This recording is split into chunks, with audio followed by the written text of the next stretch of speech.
మిర్చి రైతుల సమస్య ముఖ్యమంత్రి గారు చాలా ప్రత్యక్షంగా మరి ఆయన ఢిల్లీలోనే అది టేకప్ చేయడం జరిగింది.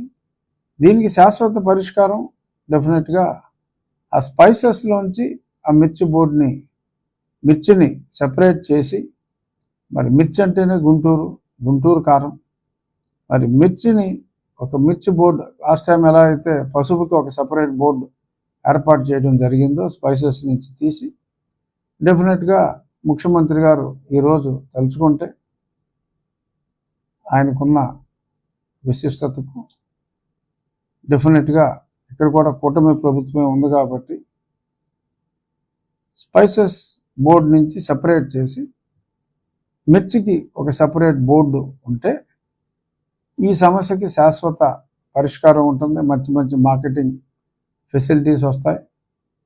ఎందుకంటే 60 స్పైసెస్ ఉన్నప్పుడు ఫోకస్ కష్టం అవుతుంది కాబట్టి డెఫినెట్గా నా ఉద్దేశం, కొంతమంది ఎమ్మెల్యేలు కూడా మాట్లాడారు నాతో ఈ అసెంబ్లీ సమావేశాల్లో దీని గురించి మాట్లాడే అవకాశం కూడా మాకు కావాలని. తప్పకుండా వారికి అవకాశం ఉంటుంది. డెఫినెట్గా శాసనసభలో కూడా ఈ మిర్చి సపరేట్గా మిర్చి బోర్డుకి మేము డిమాండ్ చేస్తామని చెప్పి కూడా కొందరు ఎమ్మెల్యేలు, ఆ గుంటూరు ఆ ప్రాంత ఎమ్మెల్యేలు కూడా మాట్లాడటం జరిగింది.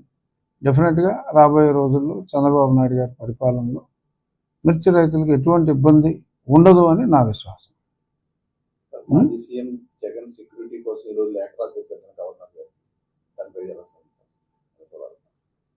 అంటే అసలు ఎలక్షన్ కోడ్ ఉన్నప్పుడు జగన్మోహన్ రెడ్డి గారు వెళ్లకుండా ఉండాల్సింది. అనుమతి కూడా ఇవ్వలేదు నాకు తెలిసిన ప్రకారం.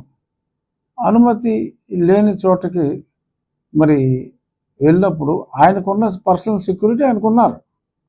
మిర్చి యార్డ్లో సెక్యూరిటీ పెట్టలేదనేది అభియోగం. ఆయన మిర్చి యార్డ్కే వెళ్ళకూడదు అనుకున్నప్పుడు మిర్చి యార్డ్లో సెక్యూరిటీ ఎందుకు పెడతారు? ఈయనకే లెక్కలేనంతమంది సెక్యూరిటీ ఉన్నారు ఆల్రెడీ. ఆయనకున్న సెక్యూరిటీయే ఎక్కువ. సో కాబట్టి ఇంకా సెక్యూరిటీ ఇవ్వలేదు అని బాధపడటం అర్ధరహితం. ఎందుకంటే వాళ్ళ తెలుగు భాష మాతృభాష దినోత్సవం కాబట్టి ఎక్కడ పరభాష పదాలు రాకుండా చూసుకుంటున్నాను. వారి ప్రతిపాదన, గవర్నర్ గారికి వారు ఇచ్చిన ప్రతిపాదన అర్ధరహితము అంటే అర్థము లేనిది అని, రహితము అంటే లేనిది అని, అర్థము లేని ప్రతిపాదన ఒకటి గవర్నర్ గారికి ఇచ్చారు. ఇంట్లో కూర్చోవలసి వచ్చినప్పుడు పబ్లిక్లో తిరగకుండా కూర్చోవాలి. ఆయన సెక్యూరిటీ ఆయనకు ఉంది కాబట్టి దానికి సంతోషించాలి.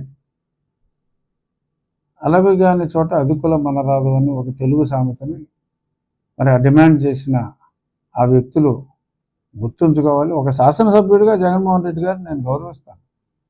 కానీ మరి ఆయన ఎలక్షన్ కోడ్ ఉన్నప్పుడు అక్కడికి వెళ్ళటానికి వీలు లేదు, పర్మిషన్ ఇవ్వనప్పుడు ఆయన చట్టాన్ని గౌరవిస్తారని పోలీసులు భావిస్తారు తప్ప ఆయన ఇలా చట్టాలను అతిక్రమించి ఎక్కడ పడితే అక్కడికి వెళ్ళిపోతారని, అక్కడికి మళ్ళీ ఈ పోలీసులందరినీ కాపలాకి ఆయన కోసం కాపలాకి పెడతారని, ఆయనకు అంత భయం ఉన్నప్పుడు ప్రజల్లో మమేకం అవటానికి ఆయన వెళ్ళినప్పుడు మళ్ళీ ప్రత్యేకంగా పోలీసు రక్షణ కావాలంటాం, ఆయనకు అంత సొంత రక్షణ ఉన్నప్పుడు కూడా మరి అలా మాట్లాడటం ఏమని చెప్తాం?